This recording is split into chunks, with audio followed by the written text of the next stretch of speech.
উপেন্দ্রকিশোর রায়চৌধুরীর লেখা ঘ্যাগাসুরের গল্প। এক যে ছিল রাজা, তাঁর ছিল একটি মেয়ে। মেয়েটি হইয়া অবধি খালি অসুখেই ভুগিতেছে, একটি দিনের জন্যেও ভালো থাকে না। কত বদ্যি, কত ডাক্তার, কত চিকিৎসা, কত ওষুধ। মেয়ে ভালো হইবে দূরে থাকুক, দিন দিনই রোগা হইতেছে। এত ধন জন থাকিয়াও রাজার মনে সুখ নাই। কিসে মেয়েটি ভালো হইবে তাহার কেবল সেই চিন্তা। এমনি করিয়া দিন যায়। এর মধ্যে একদিন এক সাধু রাজার সঙ্গে দেখা করিতে আসিলেন। তিনি রাজার মেয়ের অসুখের কথা শুনিয়া বলিলেন, মহারাজ, তোমার মেয়ে একটি লেবু খাইয়া ভালো হইবে। একটি লেবু? সে কোন লেবুটি, কোথায় কাহার বাগানে তাহা পাওয়া যাইবে? সাধু তাহার কিছুই না বলিয়া চলিয়া গেলেন। রাজা আর উপায় না দেখিয়া দেশের লোককে এই কথা জানাইয়া দিলেন যে, যাহার লেবু খাইয়া আমার মেয়ে ভালো হইবে, সে আমার মেয়েকে বিবাহ করিবে আর আমার রাজ্য পাইবে। এখন মুশকিলের কথা এই যে, সে রাজ্যে লেবু মেলে না। কেবলমাত্র এক চাষির বাড়িতে একটি লেবুর গাছ আছে। চাষি অনেক কষ্ট করিয়া শ্রীহট্ট হইতে সে গাছটি আনিয়াছিল। সবে সেই বৎসর তাহাতে লেবু হইয়াছে। লেবু তো নয়, যেন রসগোল্লা। এক একটা বড় কত, এক একটা যেন বেল। তেমন লেবু তোমরা দেখোও নাই, খাওও নাই। আমিও দেখিতে পাই নাই। দেখিতে পাইলে খাইতে চেষ্টা করা যাইত। চাষির ৩ ছেলে, যদু, গোষ্ঠ আর মানিক। রাজার হুকুম শুনিয়া চাষি যদুকে এক ঝুড়ি লেবু দিয়া বলিল যে, শিগগির এগুলো রাজার বাড়ি নিয়ে যা। এর একটা খেয়ে যদি মেয়ের ব্যামো সারে, তবে রাজার মেয়েকে বিয়ে করতে পাবি। যদু লেবুর ঝুড়ি মাথায় করিয়া রাজার বাড়ি চলিয়াছে। এমন সময় পথে ১ হাত লম্বা একটি মানুষের সঙ্গে তাহার দেখা হইল। সেই লোকটি তাহাকে জিজ্ঞাসা করিল, তোমার ঝুড়িতে কি ও? যদু বলিল, ব্যাঙ। সেই লোকটি বলিল, আচ্ছা, তাই হোক। রাজার দারোয়ানেরা লেবুর কথা শুনিয়া যার পর নাই আদরের সহিত যদুকে রাজার নিকট লইয়া গেল। রাজা মহাশয় ব্যস্ত হইয়া নিজেই ঝুড়ির ঢাকা খুলিলেন, আর অমনি ৪টি ব্যাঙ তাহার পাগড়ির উপর লাফাইয়া উঠিল। সেই ঝুড়িতে যতগুলি লেবু ছিল সব কয়টাই ব্যাঙ হইয়া গিয়াছে। সুতরাং লেবু খাওয়াইয়া রাজার মেয়েকে ভালো করা আর রাজার জামাই হওয়া যদুর ভাগ্যে ঘটিল না। সে বেচারা অনেকগুলি লাথি খাইয়া প্রাণে প্রাণে যে বাড়ি ফিরিল, তাহাই ঢের বলিতে হবে। এরপর চাষি আর এক ঝুড়ি লেবু দিয়া গোষ্ঠকে পাঠাইল। এবারেও সেই ১ হাত লম্বা মানুষটি কোথা হইতে আসিয়া গোষ্ঠর ঝুড়িতে কি আছে জিজ্ঞাসা করিল। গোষ্ঠ বলিল, ঝিঙের বিচি। ১ হাত লম্বা মানুষটি বলিল, আচ্ছা, তাই হোক। রাজবাড়ির দারোয়ানেরা প্রথমে গোষ্ঠকে ঢুকিতে দেয় নাই। তাহারা বলিল যে, তোরই মতন একটা সেদিন এসে রাজামশাইয়ের পাগড়ি নোংরা করে দিয়ে গেছে। তুই আবার একটা কি করে বসবি কে জানে। অনেক পীড়াপিড়ির পর গোষ্ঠ ঢুকিয়া রাজার মেয়েকে কিরূপ লেবু খাওয়াইল বুঝিতেই পারো। সাজাটাও তার তেমনি হইল। মানিককে সকলেই একটু বোকা মনে করে, কাজেই তাহাকে আর লেবুর ঝুড়ি দিয়া রাজার বাড়ি পাঠাইতে কেহ বলিল না। কিন্তু সে যাইবার জন্য একেবারে সাজিয়া গুজিয়া প্রস্তুত হইয়া আছে। যতক্ষণ না চাষি তাহাকে যাইতে বলিল, ততক্ষণ তাহাকে কিছুতেই ছাড়িল না। শেষটা তাহাকেও এক ঝুড়ি লেবু দিয়া পাঠাইতে হইল। পথে সেই ১ হাত লম্বা মানুষটির সহিত মানিকেরও দেখা হইল। ১ হাত লম্বা মানুষ জিজ্ঞাসা করিল, ঝুড়িতে কি ও? মানিক বলিল, ঝুড়িতে লেবু আছে, তাই খেয়ে রাজার মেয়ের অসুখ সারবে। ১ হাত লম্বা মানুষ বলিল, আচ্ছা, তাই হোক। রাজবাড়িতে ঢুকিতে মানিকের যার পর নাই মুশকিল হইয়াছিল। অনেক মিনতি আর হাত জোড়ের পর দারোয়ানেরা তাহাকে পথ ছাড়িয়া দিল, আর বলিল, দেখিস যেন ব্যাঙ কি ঝিঙের বিচিটিচি হয় না, তাহলে কিন্তু তোর প্রাণটা থাকবে না। যাহা হোক, মানিকের ঝুড়িতে লেবুই পাওয়া গেল। রাজামশাই তো মহা খুশি। তাড়াতাড়ি বাড়ির ভিতর লেবু পাঠাইয়া দিয়া বলিলেন, কেমন হয় আমাকে খবর দিস। খবরের আশায় রাজামশাই বসিয়া আছেন। এমন সময় মেয়ে নিজেই খবর লইয়া উপস্থিত। সেই লেবু মুখে দিতে না দিতেই তাহার অসুখ একেবারে সারিয়া গিয়াছে। ইহাতে রাজামশাই যার পর নাই আনন্দিত হইলেন, কিন্তু তাহার পরেই ভাবিতে লাগিলেন, তাই তো করিয়াছি কি, এখন যে চাষির ছেলের সঙ্গে মেয়ের বিবাহ দিতে হয়। এই ভাবিয়া রাজামশাই স্থির করিলেন যে চাষির ছেলেকে যেমন করিয়া হোক ফাঁকি দিতে হইবে। মানিকলাল ভাবিতেছে যে এর পরই বুঝি মেয়ের বিয়ে দেবে। এমন সময় রাজামহাশয় তাহাকে বলিলেন, বাপু, তুমি কাজটা তো বেশ ভালোই করিয়াছ, কিন্তু রাজার মেয়ে বিবাহ করা সহজ কথা নয়। আগে আর একখানা কাজ করিয়া দাও, তারপর দেখা যাইবে কি হয়। জলে যেমন চলে, ডাঙায়ও তেমনি চলে, এইরূপ একখানা নৌকো আমাকে গড়িয়া না দিতে পারিলে তোমার কোনো আশা নাই। মানিক যে আজ্ঞা বলিয়া বিদায় লইল। তারপর বাড়ি আসিয়া সকল কথা বলিল। বাড়ির সকলেই মানিককে নেহাত বোকা ঠাউরাইয়া রাখিয়াছিল। সুতরাং তাহারা মনে করিল যে মানকে যখন রাজার মেয়েকে ভালো করিয়া আসিয়াছে, তখন নৌকোখানা ইচ্ছা করিলেই যে সে তৈরি করিতে পারে। যদু একখানা কুড়াল লইয়া তখনই নৌকা গড়িতে চলিল। বনের ভিতর হইতে গাছ কাটিয়া সেইখানেই কাজ আরম্ভ করিয়া দিল। ইচ্ছা সেই দিনই নৌকো প্রস্তুত করিয়া ফেলে, পরিশ্রমেরও কসুর নাই। এমন সময় কোথা হইতে সেই 1 হাত লম্বা মানুষ আসিয়া উপস্থিত। কি হে যদুনাথ, কি হচ্ছে? গামলা। আচ্ছা তাই হোক বলিয়া 1 হাত লম্বা মানুষ চলিয়া গেল।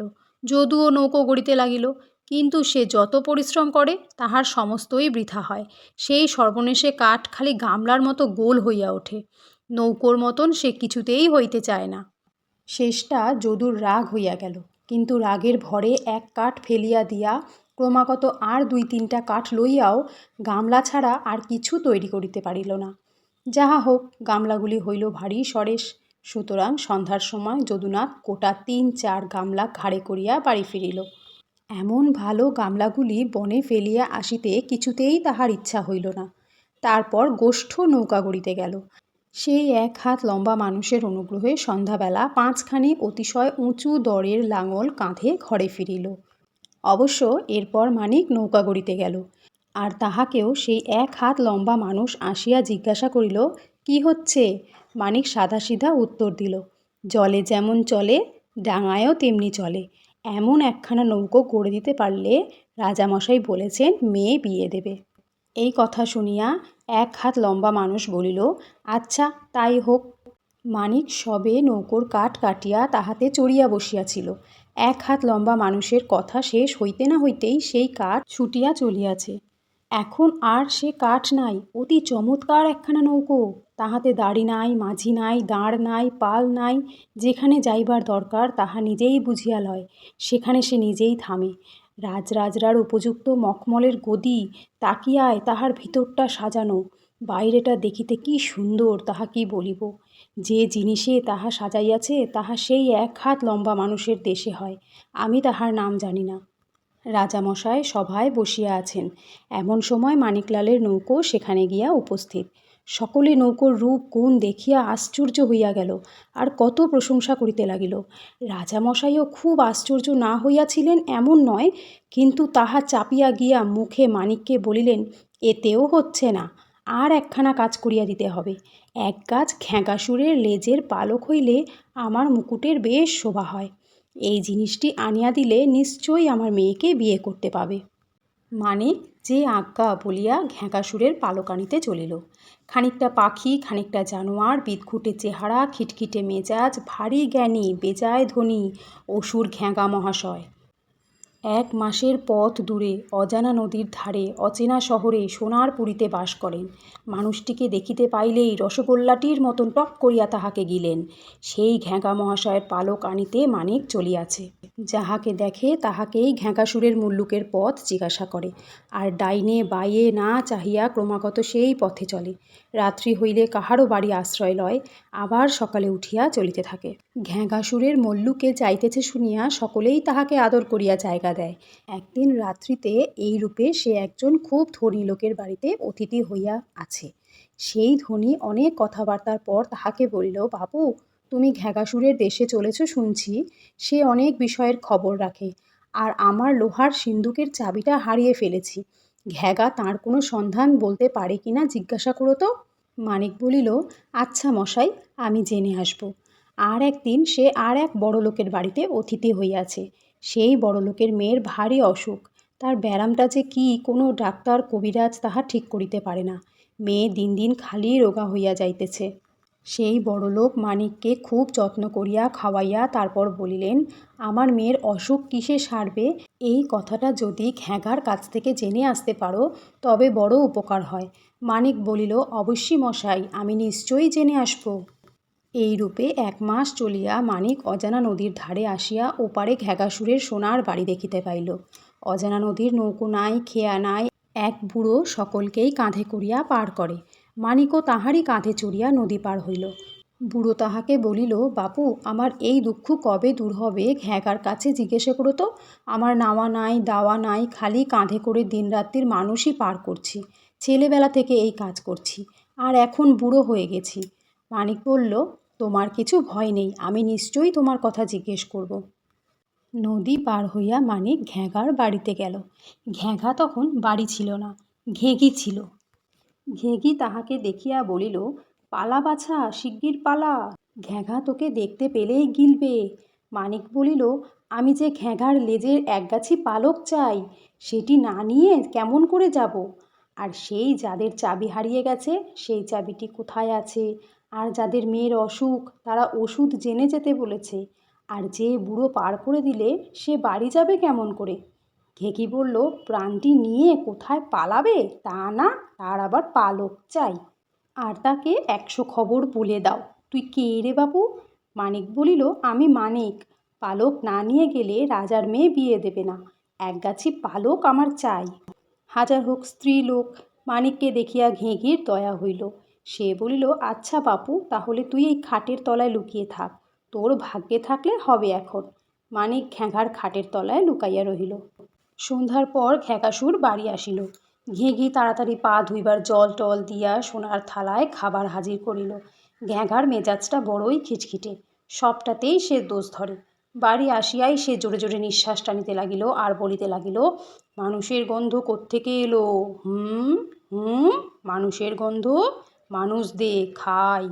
ঘ্যাঘার কথা শুনিয়া খাটের তলায় মানিকলালের মুখ শুকাইয়া গেল। ঘেঘিরও বুক ধড়াস ধড়াস করিতে লাগিল। সে অনেক কৌশল করিয়া ঘ্যাঘাকে বুঝাইল যে একটা মানুষ আসিয়াছিল, কিন্তু সেটা ঘ্যাঘার নাম শুনিয়াই পালাইয়াছে। ইহাতে ঘ্যাঘা কিছু শান্ত হইয়া খাবার খাইতে বসিল। খাওয়া শেষ হইলে ঘ্যাঘা খাটে শুইয়া নিদ্রা গেল। ঘুমের ভিতর তাহার লম্বা লেজটি বাহিরে আসিয়া খাটের পাশে ঝুলিয়া পড়িয়াছে। সেই লেজের আগায় অতি চমৎকার পালকের গোছা। মানিক খাটের তলায় অপেক্ষা করিয়া আছে। লেজ দেখিয়াই সে ঘ্যাঁচ করিয়া একটি পালক ছিঁড়িয়া লইল। অমনি ঘ্যাঘা ব্যস্ত সমস্ত হইয়া উঠিয়া বলিল, ঘেঘি, আমার লেজ ধরে যেন কে টানলে। হুঁ হুঁ, মানুষের গন্ধ। ঘেঘি বলিল, তোমার ভুল হইয়াছে, অত বড় পালকের গোছা কোথায় আটকে লেজে টান পড়েছে? আর মানুষ তো একটা এসেছিল বলেছি, এ তারই গন্ধ। সেই মানুষটা কত কথা বলল, সেই কাদের বাড়ির লোহার সিন্দুকের চাবি হারিয়ে গেছে। ঘেঘির কথা শেষ হইতে না হইতেই ঘ্যাঘা বলিল, হ্যাঁ হ্যাঁ, সেই লোহার সিন্দুকের চাবি আমি জানি, সেটাকে তাদের খোকা গদির ফুটোর ভিতরে ঢুকিয়ে দিয়েছে। ঘেঘি বলল, আবার কাদের মেয়ের কি অসুখ? অমনি ঘ্যাঘা বলল, কোনা ব্যাঙে ওর চুল নিয়ে গেছে, ঘরের কোণেই তার গর্ত, ওইখান থেকে খুঁড়ে সেই চুল আনলেই মেয়ের ব্যামো সারবে। আবার ঘেঘি বলল, যে লোকটা মানুষ ঘাড়ে করে নদী পার করে। ঘ্যাঘা বলিল, সে একটা মস্ত গাধা, একজনকে কেন নদীর মাঝখানে নামিয়ে দেয় না? তাহলেই তো সে বাড়ি যেতে পারে। যাকে নামিয়ে দেবে সেই মানুষ পার করতে থাকবে। মানিকের সকল কাজই আদায় হইল। এখন রাত পোহাইলেই ঘ্যাঘা বাহিরে চলিয়া যায়, আর সেও বাহিরে আসিতে পারে। রাত ভোর হইলে ঘ্যাঘা জলখাবার খাইয়া বেড়াইতে বাহির হইল। ঘেঘিও মানিককে পেট ভরিয়া খাওয়াইয়া বিদায় করিল। এরপর প্রথমেই সেই বুড়োর সঙ্গে দেখা। বুড়ো জিজ্ঞাসা করিল, আমার কথা কিছু হলো? মানিক বলিল, সে হবে এখন, আগে পার করো, আমার বড্ড তাড়াতাড়ি। বুড়ো মানিককে কাঁধে করিয়া পার করিয়া লইয়া গেলে পর ডাঙায় উঠিয়া মানিক বলিল, এরপর একজনকে মাঝখানে নামিয়ে দিও, তাহলেই তোমার ছুটি। এই কথা শুনিয়া বুড়ো মানিককে অনেক ধন্যবাদ দিয়া বলিল, ভাই, তুমি আমার এমন উপকারটা করলে, আমার ইচ্ছে হচ্ছে তোমাকে আর দুবার কাঁধে করে পার করি। মানিক বলিল, তুমি দয়া করে যা করেছ এই ঢের, আর আমার বুড়ো মানুষের কাঁধে চড়ে কাজ নেই, এখন আমি দেশে চললাম। 4 দিন চলিয়া মানিক যাহাদের মেয়ের অসুখ ছিল তাহাদের বাড়িতে আবার অতিথি হইল। বাড়ির কর্তা অত্যন্ত আগ্রহের সহিত জিজ্ঞাসা করিলেন, ঘ্যাঘা কিছু বলেছে? মানিক বলিল, হ্যাঁ। এই বলিয়া সে ঘরের কোণ হইতে কোনা ব্যাঙের গর্ত খুঁড়িয়া সেই চুল বাহির করিল। আর অমনি যে মেয়ে 2 বৎসর যাবৎ মরার মতন পড়িয়াছিল সে উঠিয়া হাসিয়া বেড়াইতে লাগিল। ইহাতে বাড়ির সকলে যে কত খুশি হইল তাহা কি বলিব। মানিককে তাহারা এত টাকা দিল যে 10টা উটে তাহা বহিতে পারে না। যাহাদের চাবি হারাইয়া গিয়াছিল তাহারাও চাবি পাইয়া মানিককে ঢের টাকা কড়ি দিল। এই সমস্ত টাকা কড়ি লইয়া সে দেশে ফিরিয়া রাজা মহাশয়কে ঘ্যাঘাসুরের পালক বুঝাইয়া দিল। দেশের সকল লোক ইহাতে মানিকের যার পর নাই প্রশংসা করিল। তাহারা সকলেই বলিল যে মানিককে এত ক্লেশ দেওয়া রাজার ভারী অন্যায় হয়েছে। তাহার সঙ্গে মেয়ের বিবাহ দিতে আর দেরি করা উচিত নয়। রাজা মহাশয় আর কি করেন, শেষটা অনেক কষ্টে রাজি হইলেন। তারপর খুব জাঁকজমকের সহিত রাজকন্যা ও মানিকের বিবাহ হইল। মানিক এত টাকা কড়ি লইয়া আসিয়াছে যে তাহাতেই তাহার পরম সুখে দিন কাটিতে লাগিল। কিন্তু রাজা মহাশয়ের ইহাতে ভারী হিংসা হইল। তিনি মনে করিলেন যে ঘ্যাঘাসুরের দেশে গেলে যদি এত টাকা নিয়ে আসা যায় তবে আমিও সেইখানে যাইব। এই ভাবিয়া রাজা মহাশয় ঘ্যাঘার মুল্লুকে যাত্রা করিলেন। কিন্তু তিনি সেখানে পৌঁছাইতেই পারেন নাই, কারণ অজানা নদী পার করবার সময় সেই বুড়ো তাহাকে মাঝখানে নামাইয়া দিল। রাজা মহাশয় প্রথমে আশ্চর্য হইলেন, তারপর চটিয়া লাল হইলেন, তারপর বুড়োকে গালি দিতে লাগিলেন, তারপর হাত জোর করিয়া মিনতি করিতে লাগিলেন। কিন্তু বুড়ো তাহার কথায় কান দিবার অবসরই পায় নাই। সে ততক্ষণ ডাঙায় উঠিয়া ঊর্ধ্বশ্বাসে বাড়ি পানে ছুটিয়াছে। তাড়াতাড়ি রাজা মহাশয়কে ছুটি পাইবার কৌশলটি বলিয়া দিবার তাহার কথা মনেই হয় নাই। সুতরাং রাজা মহাশয় আজও সেই স্থানে মানুষ পার করিতেছেন।